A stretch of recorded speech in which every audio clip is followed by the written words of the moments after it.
ಆತ್ಮೀಯ ಕೇಳುಗರಿಗೆ ನಿಮ್ಮ ರಮಾಶ್ರೀ ನಾಡಿಗೇರ್ ಮಾಡುವ ನಮಸ್ಕಾರಗಳು. ರಮ್ಯ ಕಥಾಲೋಕಕ್ಕೆ ನಿಮಗೆಲ್ಲ ಮತ್ತೊಮ್ಮೆ ಸ್ವಾಗತ. ನೀವೀಗ ಮಾಂಗಲ್ಯ ಬಂಧನ ಧಾರಾವಾಹಿಯ 57ನೇ ಅಧ್ಯಾಯವನ್ನು ಕೇಳ್ತಾ ಇದ್ದೀರಾ. ಕಥೆ ಪ್ರಾರಂಭ ಮಾಡೋದಕ್ಕೂ ಮೊದಲು ಯಾರ್ಯಾರು ಇನ್ನೂ ಚಾನಲ್ನ ಸಬ್ಸ್ಕ್ರೈಬ್ ಮಾಡ್ಕೊಂಡಿಲ್ಲ ಅವರೆಲ್ಲ ದಯವಿಟ್ಟು ಚಾನಲ್ನ ಸಬ್ಸ್ಕ್ರೈಬ್ ಮಾಡ್ಕೊಳ್ಳಿ. ಕಥೆಯನ್ನು ಲೈಕ್ ಮಾಡಿ, ಶೇರ್ ಮಾಡಿ, ಪ್ರೋತ್ಸಾಹಿಸಿ. ಈಗ ಕಥೆಯ ಮುಂದಿನ ಭಾಗಕ್ಕೆ ಹೋಗೋಣ. ದೊಡ್ಡಮ್ಮ, ಸಾರಿ. ದೊಡ್ಡಮ್ಮನ ಮುಂದೆ ಬಂದು ಕುಳಿತು ಕೇಳಿದಳು ನಿತ್ಯ. ಎಂದಿನಂತೆ ಮಲ್ಲಿಗೆ ಮಾಲೆ ಕಟ್ಟುತ್ತಾ ಹರಿಕಥಾಮೃತ ಸಾರದ ಪದ್ಯಗಳನ್ನು ಹೇಳಿಕೊಳ್ಳುತ್ತಿದ್ದರು ಜಾನಕಿ. ಸಾರಿನಾ? ಯಾಕಮ್ಮ? ಜಾನಕಿಯವರದ್ದು ಎಂದಿನಂತೆಯೇ ವಾತ್ಸಲ್ಯದ ದನಿಯೇ. ನಾವಿಲ್ಲಿಗೆ ಬಂದಾಗಿಂದಲೂ ನಿಮಗೆ ತುಂಬ ನೋವು ಕೊಟ್ಟಿದ್ದೀವಿ. ನೆನ್ನೆ ಫ್ಯಾಮಿಲಿ ಫೋಟೋದಲ್ಲಿ ನಿಮ್ಮನ್ನು ಹೊರಗಿಟ್ಟು ಫೋಟೋ ತೆಗೆದುಬಿಟ್ಟೆ. ನಂಗೆ ಗೊತ್ತಾಗಲಿಲ್ಲ ದೊಡ್ಡಮ್ಮ. ನಿಜವಾಗ್ಲೂ ವೆರಿ ಸಾರಿ. ಕ್ಷಮೆ ಕೇಳಿದವಳ ದನಿಯಲ್ಲಿ ನಿಜವಾದ ಪಶ್ಚಾತ್ತಾಪ ಕಂಡಿತು. ಇರಲಿ ಬಿಡಮ್ಮ, ನೀನು ಚಿಕ್ಕೋಳಲ್ವಾ, ತಪ್ಪಾಗೋದು ಸಹಜ. ಅಷ್ಟೇ ಅಲ್ಲದೆ ನೀನು ತೆಗೆದದ್ದು ಬರೀ ಫೋಟೋ ಮಾತ್ರ. ಫೋಟೋದಲ್ಲಿ ಒಟ್ಟಿಗೆ ಇರೋದಕ್ಕಿಂತನೂ ಮನಸ್ಸಿನಲ್ಲಿ ಒಟ್ಟಿಗೆ ಇರೋದು ಮುಖ್ಯ ಎಂದರು ನಿತ್ಯಾಳ ಕೆನ್ನೆಗೆ ಸವರುತ್ತಾ. ಅಭಿಯಣ್ಣ ಬಂದು ಹೇಳದೇ ಇದ್ದಿದ್ದರೆ ನಂಗೆ ನಾನು ಮಾಡಿದ ತಪ್ಪು ಅಂತ ಗೊತ್ತಾಗ್ತಾನೇ ಇರಲಿಲ್ಲ.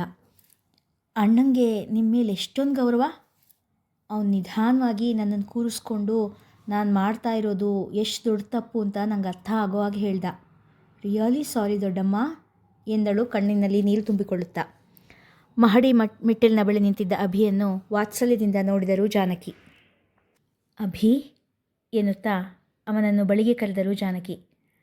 ಜಾನಮ್ಮ. ಹಸುವನ್ನು ಕಂಡ ಎಳೆಗರು ಬರುವಂತೆ ಧಾವಿಸಿ ಅವರ ಬಳಿ ಬಂದಿದ್ದ ಅಭಿ. ತಮ್ಮ ಹೆಗಲಿಗೆ ಒರಗಿದ ಅಭಿಯ ತಲೆಗೂದಲಿನಲ್ಲಿ ವಾತ್ಸಲ್ಯದಿಂದ ಬೆರಳಾಡಿಸಿದರು ಜಾನಕಿ. ನಿತ್ಯ ಎನ್ನುವ ಕೂಗು ಕೇಳಲು, ದೊಡ್ಡಮ್ಮ, ಅಮ್ಮ ಕರಿತಾ ಇದ್ದಾಳೆ ಎನ್ನುತ್ತಾ ಅಲ್ಲಿಂದ ಹೋದಳು. ಅಭಿ, ಯಾಕೋ 2-3 ದಿನದಿಂದ ಭೂಮಿ ಮನೆ ಕಡೆ ಬಂದೇ ಇಲ್ಲ ಕಣೋ. ಅನಿಲ ಕೂಡ ಬಂದಿಲ್ಲ. ಭೂಮಿ ಒಂದಿನ ಕೂಡ ನನ್ನನ್ನು ನೋಡದೇ ಇರೋಳಲ್ಲ. ಹುಷಾರಿಲ್ಲದೆ ಇದ್ದರೂ ಕೂಡ ಹೆಂಗೋ ಮಾಡಿ ಬಂದು ಹೋಗ್ತಾ ಇದ್ಲು.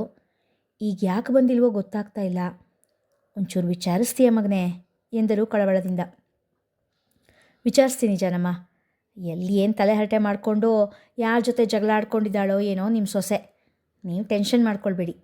ಇವತ್ತು ನಾನೇ ಅವಳನ್ನು ಕರ್ಕೊಂಡು ಬರ್ತೀನಿ ಎಂದವನ ಮನ ತನ್ನವಳ ನೆನಪಿನಿಂದ ಹೂವಾಗಿತ್ತು. ಜಾನಮ್ಮನಿಗೆ ಸಮಾಧಾನ ಹೇಳಿದರೂ 2-3 ದಿನದಿಂದ ಅವಳನ್ನು ಕಾಣದೆ ಅವನ ಮನವೂ ವ್ಯಾಕುಲಗೊಂಡಿತ್ತು. ಅಂದರೆ ಜಾನಕಿಯವರು ಮತ್ತೆ ಮದುವೆ ಆಗೇ ಇಲ್ವಾ?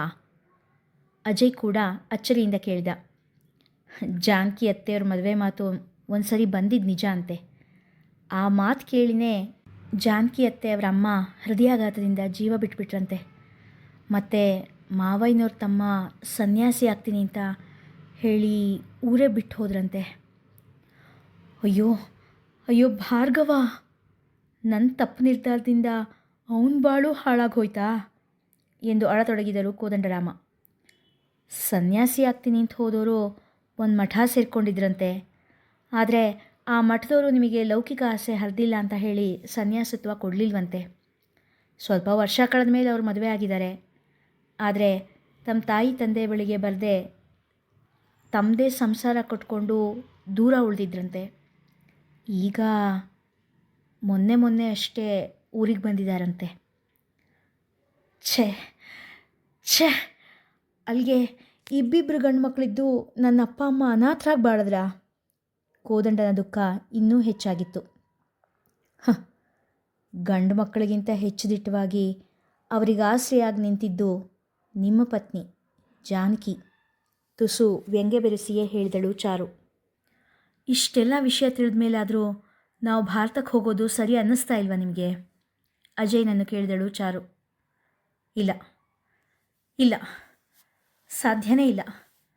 ನಾನು ಜಾನಕಿನ ಎದುರಿಸ್ಲಾರೆ. ನನ್ನ ಕೈಲಾಗಲ್ಲ. ನಾನು ಪಾಪಿ. ಅವಳ ದೃಷ್ಟಿಗೂ ಕೂಡ ನಾನು ಬೀಳೋದು ಬೇಡ ಎನ್ನುತ್ತಾ ಅಳತೊಡಗಿದರು ಕೋದಂಡರಾಮ. ಹಾಂ, ಅದು ನಿಜ. ಆ ಸಾಧ್ವಿನ ಎದುರಿಸೋದು ಸುಲಭ ಅಲ್ಲ. ನಿಮ್ಮ ಕ್ಷೇಮಕ್ಕಾಗಿ ಹಗಲು ಇರಳು ಭಗವಂತನಲ್ಲಿ ಬೇಡ್ಕೊಳ್ತಾ ಇರೋ ಪತಿವ್ರತೆನ ಕಣ್ಣಲ್ಲಿ ನೋಡೋಷ್ಟು ಪುಣ್ಯ ಕೂಡ ನೀವು ಮಾಡಿಲ್ಲ ಎಂದು ಹೇಳಿ ಒಂದೆರೆಗಳಿಗೆ ಮಾತು ನಿಲ್ಲಿಸಿ ತನ್ನೊಳಗಿನ ಆವೇಶ ತಡೆಹಿಡಿದುಕೊಂಡಳು ಚಾರು. ಕ್ಷಮಿಸಿ ಮಾವ, ನಾನು ನಿಮಗೆ ಮಾತಿನಿಂದ ತುಂಬ ನೋಯಿಸ್ಬಿಟ್ಟೆ. ಆದರೆ ನಿಮ್ಮ ಆರೋಗ್ಯಕ್ಕೋಸ್ಕರ ಅವ್ರು ತಮ್ಮ ಆರೋಗ್ಯನೂ ಲಕ್ಷಿಸದೆ, ಮಳೆ ಚಳಿ ಒಂದು ಲೆಕ್ಕಿಸದೆ ಏನೇನೋ ವ್ರತಗಳನ್ನು ಪೂಜೆಗಳನ್ನ ಮಾಡಿ ಸವಿತಾ ಇದ್ದಾರೆ ಅನ್ನೋದನ್ನು ಅಭಿ ಹೇಳಿದಾಗ ನನಗೆಷ್ಟು ಸಂಕಟ ಆಯಿತು ಗೊತ್ತಾ. ಗಂಡ ಒಂದು ಮಾತು ಜೋರಾಗಿ ಮಾತಾಡಿದ್ರೆ ಡೈವೋರ್ಸ್ ಕೊಡೋ ಈ ಕಾಲದಲ್ಲಿ ಬರೀ ನೋವು, ದುಃಖ, ಅವಮಾನ ಮಾತ್ರ ಕೊಟ್ಟಿರೋ ನಿಮ್ಮ ಸುಖಕ್ಕಾಗಿ ಅವರಲ್ಲಿ ಕಷ್ಟಪಡ್ತಾ ಇದ್ದಾರೆ ಅಂದರೆ ನಾನಿನ್ನೇನು ಹೇಳಲಿ ಮಾವ ಎಂದವಳು ಅಜಯ್ ಕಡೆ ತಿರುಗಿ, ಅಜಯ್, ಅವರು ಅಷ್ಟೆಲ್ಲ ಮಾಡ್ತಾ ಇರೋದು ಗಂಡ ವಾಪಸ್ ತನಗೆ ಸಿಗಲಿ ಅನ್ನೋ ಕಾರಣಕ್ಕೋಸ್ಕರ ಅಲ್ಲ. ಗಂಡನ ಮುದಿ ತಂದೆ ತಾಯಿಗಳಿಗೆ ತನ್ನಿಂದ ಸ್ವಲ್ಪ ಆದರೂ ನೆಮ್ಮದಿ ಸಿಗಲಿ ಅನ್ನೋ ಕಾರಣಕ್ಕೆ. ಸೊಸೆ ಮಾಡ್ತಾ ಇರೋ ವ್ರತ, ನೇಮ, ನಿಷ್ಠೆ ಇವುಗಳಿಂದ ನನ್ನ ಮಗ ದೂರದಲ್ಲೇ ಇದ್ದರೂ ನೆಮ್ಮದಿಯಾಗಿರ್ತಾನೆ ಅನ್ನೋ ಅವರ ನಂಬಿಕೆನ ಪೋಷಿಸೋದಕ್ಕೋಸ್ಕರ. ದುಃಖದಿಂದ ಚಾರುವಿನ ಗಂಟಲು ಕಟ್ಟಿತ್ತು. ನನಗೆ ಏನು ಹೇಳೋದಕ್ಕೂ ಗೊತ್ತಾಗ್ತಾ ಇಲ್ಲ ಚಾರು. ನನ್ನ ಕಾರಣದಿಂದಾಗಿ ಅವ್ರಿಗೆ ತಾಳಿ ಕಟ್ಟಿದವನು ನನ್ನ ಹೆತ್ತೋಳ ಹಿಂದೆ ಓಡಿ ಬಂದ ಅನ್ನೋ ಗಿಲ್ಟ್ ನನಗೆ ಕಾಡ್ತಾ ಇರುತ್ತೆ. ನಾನು ಹುಟ್ಟದೇನೇ ಇದ್ದಿದ್ದರೆ ಅವರಿಗಾಗಿರೋ ಅನ್ಯಾಯ ಆಗ್ತಾ ಇರಲಿಲ್ಲ ಎಂದ ಅಜಯನ ಕಣ್ಣಲ್ಲಿ ನೀರು ಕಂಡು ಚಾರುವಿಗೂ ಕಿಡಿಕಿನಿಸ್ತು. ಅದು ನಿಮ್ಮ ಕೈಲಿರಲಿಲ್ಲ ಅಜಯ್. ನಿಮ್ಮ ಹಿಡ್ತಕ್ಕೆ ಸಿಗಲಾರ್ದ ವಿಷಯ ಬಿಟ್ಟು ಈಗ ನಿಮ್ಮಿಂದ ಸಾಧ್ಯ ಆಗಬೇಕಾಗಿರೋಂಥ ವಿಷಯದ ಕಡೆ ಗಮನ ಕೊಡಿ. ಹೇಗಾದರೂ ಮಾಡಿ ಮಾವನ್ನ ಒಂದು ಸರಿ ಭಾರತಕ್ಕೆ ಕರ್ಕೊಂಡು ಹೋಗ್ರಿ ಎಂದಳು. ಇಲ್ಲ, ನಾನು ಬರೋದಿಲ್ಲ. ನಾನು ಇಲ್ಲೇ ಕೊರಗಿ ಪ್ರಾಣ ಬಿಡ್ತೇನೆ ಹೊರತು ಅಲ್ಲಿಗೆ ಬರಲ್ಲ ಎಂದನು ಕೋದಂಡ ಅಳುತ್ತಾ. ಅಯ್ಯೋ, ನಾನು ತಾನೇ ಇನ್ನೇನು ಮಾಡೋದಕ್ಕೆ ಸಾಧ್ಯ. ಜಾನಮ್ಮನ ಹಣೆಯಲ್ಲಿ ಕೊನೆವರೆಗೂ ಗಂಡನ ನೋಡೋ ಭಾಗ್ಯ ಇಲ್ಲ ಅಂತಾದರೆ ನಾನು ತಾನೇ ಏನು ಮಾಡೋಕ್ಕಾಗುತ್ತೆ ನೊಂದುಕೊಂಡು ಆ ಕೋಣೆಯಿಂದ ಹೊರಗೆ ಹೋದ ಅಜಯ್. ಭೂಮಿ ಹೇಗಿದ್ದಾಳೆ ಅನಿಲ? ಸಣ್ಣನೆಯ ದನಿಯಲ್ಲಿ ಕೇಳಿದ ಅಭಿ. ಗೆಳೆಯರಿಬ್ಬರು ನದಿ ತಟದಲ್ಲಿ ಮರಳ ಮೇಲೆ ಕುಳಿತಿದ್ದರು. ಅನಿಲ ಸುಮ್ಮನೆ ಆಕಾಶದ ತಲೆ ದೃಷ್ಟಿ ನೆಟ್ಟು ಕೂತಿದ್ದ ಅಭಿಯ ಕಡೆ ನೋಡಿದ. ಕೆಲವೇ ತಿಂಗಳ ಹಿಂದೆ ಊರಿಗೆ ಬಂದಿದ್ದ ಅಭಿಯನ್ನು ಈಗ ಹೊಸಬರು ಯಾರಾದರೂ ನೋಡಿದರೆ ಅಭಿ ಇಲ್ಲಿಯೇ ಹುಟ್ಟಿ ಬೆಳೆದಿರುವ ಗ್ರಾಮೀಣ ಹುಡುಗ ಎನ್ನುವಷ್ಟರ ಮಟ್ಟಿಗೆ ಅವನ ವೇಷಭೂಷಣಗಳು ಬದಲಾಗಿದ್ದವು. ಬಿಳಿ ಬಣ್ಣದ ಶರ್ಟು ಹಾಕಿ ಬಿಳಿ ಬಣ್ಣದ ಪಂಚೆ ಹುಟ್ಟಿದ್ದ. ಮುಖದ ಮೇಲಿನ ಮುದ್ರೆಗಳು ಅವನು ಅಪ್ಪಟ ಆಸ್ತಿಕ ಎಂಬುದನ್ನು ಸಾರುತ್ತಿದ್ದವು. ಮೈಬಣ್ಣ ಮಾತ್ರ ಮೊದಲಿನ ಹಾಗೆಯೇ ಗೋಧಿ. ಗುಂಗುರಾದ ಕೂದಲು, ಒಪ್ಪವಾಗಿ ಕತ್ತರಿಸಿದ ಮೀಸೆಗಡ್ಡ ವಿಶೇಷ ಶೋಭೆಯನ್ನೇ ನೀಡಿತ್ತವನಿಗೆ. ಮೂಗಿನ ಮೇಲೆ ಯಾವಾಗಲೂ ವಿರಮಿಸುವ ಕನ್ನಡಕ ಅವನ ಮುಖಕ್ಕೆ ಬಹಳ ಚೆನ್ನಾಗಿ ಹೊಂದುತ್ತಿತ್ತು. ಯಾಕನಿಲ್ಲ, ಯಾಕೆ ಹೀಗೆ ನೋಡ್ತಾ ಇದೀಯಾ? ಭೂಮಿ ಹೇಗಿದ್ದಾಳೆ ಅಂತ ನಾನು ಕೇಳಿದ್ದು. ಅಭಿ ತನ್ನನ್ನೇ ದಿಟ್ಟಿಸಿ ನೋಡುತ್ತಿದ್ದ ಅನಿಲ್ನನ್ನು ಕೇಳಿದ. ಭೂಮಿ ಇನ್ನೂ ಉಸಿರಾಡ್ತಾ ಇದ್ದಾಳೆ, ನಿಧಾನವಾಗಿ ಹೇಳಿದ ಅನಿಲ. ಅನಿಲನ ಉತ್ತರ ಕೇಳಿ ಅಭಿಯ ಎದೆ ಬಡಿತ ಏರುಪೇರಾಯಿತು. ಹೀಗ್ಯಾಕೆ ಹೇಳ್ತಾ ಇದೆಯಾ ಅನಿಲ? ಏನಾಗಿದೆ ಭೂಮಿಗೆ?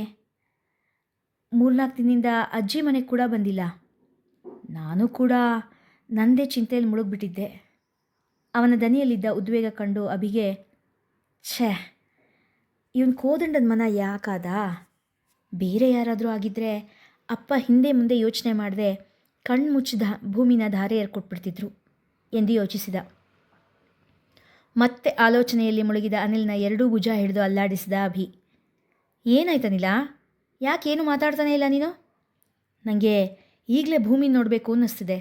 ಬಾ, ಮನೆಗೆ ಹೋಗೋಣ ಎಂದವನೇ ಹೋಗಲು ರೆಡಿಯಾಗಿ ಎದ್ದು ನಿಂತ. ಸ್ವಲ್ಪಿರು ಅಭಿ, ಮನೇಲಿ ಏನೇನಾಯಿತು ಅಂತ ನಿಂಗೆ ವಿವರವಾಗಿ ಹೇಳ್ತೀನಿ ಎಂದವನು ಮೊದಲು ಭೂಮಿ ಅತ್ತೆಯ ಮನೆಯವರು ಬಂದು ಹೋಗಿದ್ದನ್ನು ಹೇಳಿದನು. ಆ ಸಿಂಧು ಸರಿ ಇಲ್ಲ ಅಂತ ನಂಗೆ ಮೊದಲೇ ಗೊತ್ತಿತ್ತು. ಆದರೂ ತೀರಾ ಇಷ್ಟು ಭಂಡ ಧೈರ್ಯ ಮಾಡ್ತಾಳೆ ಅಂದ್ಕೊಂಡಿರಲಿಲ್ಲ ಅಭಿ ಹೇಳಿದ. ಅವಳ ಹಿಂದೆ ನಾನಿದ್ದೀನಿ ಅನ್ನೋ ಹುಸಿ ಭರವಸೆ ಮೇಲೆ ಇಷ್ಟು ಧೈರ್ಯ ಮಾಡಿದ್ದವಳು. ಅನಿಲ ಹೇಳಿದಾಗ, ಮುಂದೆ ನಿನ್ನ ಮತ್ತು ಸಿಂಧು ಮದುವೆ ಎನ್ನುತ್ತಿರುವವನ ಮಾತನ್ನು ತಡೆದ ಅನಿಲ, ಇಲ್ಲ ಅಭಿ, ಸಾಧ್ಯನೇ ಇಲ್ಲ. ನನ್ನ ಮತ್ತು ಅವಳ ನಡುವೆ ಏನೂ ನಡೆಯೋದಕ್ಕೆ ಸಾಧ್ಯ ಇಲ್ಲ ಎಂದ ಅನಿಲ ನಿಟ್ಟುಸಿರಿಟ್ಟು. ಸಾರಿ ಅನಿಲ, ಅವಳು ನಿನ್ನ ಚಿಕ್ಕಂದನ ಪ್ರೀತಿ ಹೀಗೆ ಒಂದೇ ಸಾರಿ ದೂರ ಆಗೋದು ನಿಂಗೆ ಕಷ್ಟ ಆಗ್ತಿಲ್ವಾ? ಅಭಿ ಅನಿಲ್ನ ಮನಸ್ಸಿಗೆ ಆಗಿರಬಹುದಾದ ನೋವನ್ನು ಅಂದಾಜಿಸಿ ಹೇಳಿದ. ನೋವಾಗಿರೋದು ನಿಜ ಅಭಿ, ಆದರೆ ಅವಳು ನನ್ನ ಬಾಲ್ಯದ ಪ್ರೀತಿ ಅನ್ನೋದು ಸುಳ್ಳು. ಮೊದಲು ಅವಳು ಭೂಮಿ ಗೆಳತಿ ಆಗಿದ್ಲು ಅಷ್ಟೇ. ಅವಳ ಮೇಲೆ ನನಗೆ ಯಾವ ಭಾವನೆಯೂ ಇರಲಿಲ್ಲ. ಆಮೇಲೆ ಬೆಳೀತಾ ಬೆಳೀತಾ ನಮ್ಮ ಶಾಂತ ದೊಡ್ಡಮ್ಮ ನೀವಿಬ್ಬರು ಗಂಡ ಹೆಂಡತಿ ಆಗೋರು ಅನ್ನೋದನ್ನು ಮನಸ್ಸಲ್ಲಿ ತುಂಬಿದ್ರು. ಹಾಗಾಗಿ ಅವಳ ಬಗ್ಗೆ ಸ್ವಲ್ಪ ಮೃದು ಭಾವನೆ ಏನೋ ಮೂಡಿತ್ತು. ಭೂಮಿ ಮದುವೆ ಆದಮೇಲೆ ನಮ್ಮ ಮದುವೆ ಅಂತ ಮನೇಲಿ ಮಾತಾಡ್ಕೊಂಡಿದ್ರು. ಅಷ್ಟರಲ್ಲಿ ಭೂಮಿ ಜೀವನ ಹೀಗಾಗೋಯ್ತು. ಆಗಲೇ ನಾನು ಅವ್ರ ಮನೆಯವ್ರಿಗೆ ಹೇಳಿಬಿಟ್ಟಿದ್ದೆ, ನಾನು ನಿನ್ನ ಮದುವೆ ಬಗ್ಗೆ ಸದ್ಯಕ್ಕೆ ಯೋಚಿಸೋದಿಲ್ಲ, ನಿಮ್ಮ ಹುಡುಗಿಗೆ ಬೇರೆ ಹುಡುಗನ ನೋಡಿ ಮದುವೆ ಮಾಡಿಬಿಡಿ ಅಂತ. ಅವರೇ ಅದಕ್ಕೆ ಮನಸ್ಸು ಮಾಡಲಿಲ್ಲ. ಆದರೆ ಈಗ ಸ್ಪಷ್ಟವಾಗಿ ಹೇಳಿಬಿಡ್ತೀನಿ, ಯಾವುದೇ ಕಾರಣಕ್ಕೂ ನಾನು ಸಿಂಧುನ ಮದುವೆ ಆಗೋದಿಲ್ಲ ಅಂತ ಎಂದು ಹೇಳಿದ. ನಿಟ್ಟುಸಿರು ತಾನೇ ತಾನಾಗಿ ಹೊರಬಂದಿತು. ಭೂಮಿಗೆ ಅಭಿಯ ನೆನಪು ಕಾಡುತ್ತಿತ್ತು. ತನ್ನ ಮನಸ್ಸಿಗೆ ಆದ ನೋವು ಸಂಕಟವನ್ನೆಲ್ಲ ಅವನ ಮುಂದೆ ಹೇಳಿಕೊಂಡು ಅವನ ತೋಳಲ್ಲಿ ಸೇರಿ ಹೋಗಬೇಕು ಎನಿಸುತ್ತಿತ್ತು. ತನ್ನ ಪ್ರತಿ ಉಸಿರು ಅಭಿಗಾಗಿ, ತನ್ನೆಲ್ಲ ಕನಸು, ತನ್ನ ಜೀವಿತವೆಲ್ಲ ಅಭಿಗಾಗಿ ಎಂದು ನಿರ್ಣಯಿಸಿಬಿಟ್ಟಿದ್ದಳು ಭೂಮಿ. ಆದರೆ ಜಗನ್ನಾಥ ಅವರ ನಿರ್ಧಾರದಿಂದಾಗಿ ಅಭಿಯನ್ನು ಕಾಣುವುದು ಕನಸೇ ಎನಿಸಿದರೂ ಅವನ ಮೇಲಿನ ಪ್ರೀತಿಯನ್ನು ಮಾತ್ರ ಒಂದಿಷ್ಟು ಕೂಡ ಕಡಿಮೆ ಮಾಡುವುದು ಸಾಧ್ಯವಿಲ್ಲದಾಗಿತ್ತು. ಭೂಮಿ, ಅಜ್ಜಯ್ಯ ಕರೆದಾಗ ಕೆನ್ನೆ ಮೇಲೆ ಹರಿದು ಬಂದಿದ್ದ ಕಣ್ಣೀರನ್ನು ಒರೆಸಿಕೊಂಡು ಅಜ್ಜಯ್ಯನ ರೂಮಿಗೆ ಬಂದಳು ಭೂಮಿ. ಏನಜ್ಜಯ್ಯ? ಬಾ, ಒಂದಾಟ ಪಗಡೆ ಆಡೋಣ ಕರೆದಾಗ ಆಡುವ ಮನಸ್ಸಿಲ್ಲದೆ ಹೋದರೂ ಅಜ್ಜಯ್ಯನ ಮನಸ್ಸು ನೋಯಿಸಲು ಇಷ್ಟವಾಗದೆ ಸರಿ ಅಜ್ಜ ಎಂದು ಆಡಲು ಕೂತಳು. ಏನೇ ಹುಡುಗಿ, ಭಾರ್ಗವರಾಮ ಊರಿಗೆ ಬಂದಿದ್ದಾನಂತೆ ಎಂದು ಕೇಳಿದರು. ಹೌದಂತಜ್ಜ, ನಿಧಾನವಾಗಿ ಹೇಳಿದಳು ಭೂಮಿ. ಭಾರ್ಗವ ಬಂದಮೇಲೆ ಕೋದಂಡ ಕೂಡ ಬರ್ತಾನೆ, ಇನ್ನಾದರೂ ಜಾನಕಿ ಎಂದವರು ತಮ್ಮ ಕಣ್ಣನ್ನು ಒರೆಸಿಕೊಂಡರು.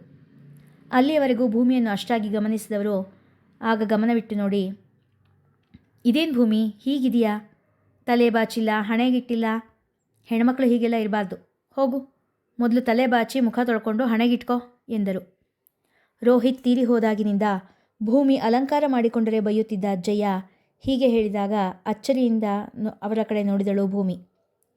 ಅಜ್ಜಯ್ಯ, ನೀನೀ ಮಾತು ಹೇಳ್ತಿದೀಯಾ? ನಾನೇ ಹೇಳ್ತಾ ಇರೋದು ಪುಟ್ಟಿ, ನೀನೇನು ಯೋಚನೆ ಮಾಡಬೇಡ. ಆ ವಿದೇಶಿ ಹುಡುಗನ ಜೊತೆ ನಿನ್ನ ಮದುವೆನ ನಾನೇ ಮುನ್ನಿಂತು ಮಾಡಿಸ್ತೀನಿ ಎಂದರು ಸಣ್ಣಗೆ ನಗುತ್ತಾ. ಅಜ್ಜಯ್ಯ, ನಿಂಗೆಲ್ಲ ಗೊತ್ತಾ? ಅಚ್ಚರಿಯಿಂದ ಪ್ರಶ್ನಿಸಿದಳು ಭೂಮಿ. ಗೊತ್ತು ಕಣೆ ಹುಡುಗಿ, ನನಗೆಲ್ಲ ಗೊತ್ತು. 3 ಹೊತ್ತು ಕೋಣೆಲೇ ಇರ್ತಾನೆ ಈ ಮುದುಕ, ಅವನಿಗೇನು ಗೊತ್ತು ಅಂದ್ಕೊಂಡಿದ್ಯಾ? ನನಗೆಲ್ಲ ಗೊತ್ತಿದೆ ಎಂದು ಹೇಳಿ ಭೂಮಿಯ ಕೆನ್ನೆ ಹಿಂಡಿದರು. ಭೂಮಿ ಸಂತೋಷದಿಂದ ಅಜ್ಜಯ್ಯನನ್ನು ತಬ್ಬಿ ಹಿಡಿದಳು. ಇಲ್ಲಿಗೆ ಇಂದಿನ ಸಂಚಿಕೆ ಮುಗಿಯಿತು. ಮುಂದಿನ ಕಥೆ ಮುಂದಿನ ಸಂಚಿಕೆಯಲ್ಲಿ. ಕಥೆ ಇಷ್ಟವಾಗಿದ್ದರೆ ಹೆಚ್ಚು ಹೆಚ್ಚು ಜನರಿಗೆ ಶೇರ್ ಮಾಡಿ, ಕಥೆಯನ್ನು ಲೈಕ್ ಮಾಡಿ, ಹಾಗೆ ಕಮೆಂಟ್ ಸೆಕ್ಷನ್ನಲ್ಲಿ ಕಥೆಯ ಬಗ್ಗೆ ನಿಮ್ಮ ಅಭಿಪ್ರಾಯ ತಿಳಿಸಿ. ಧನ್ಯವಾದಗಳು.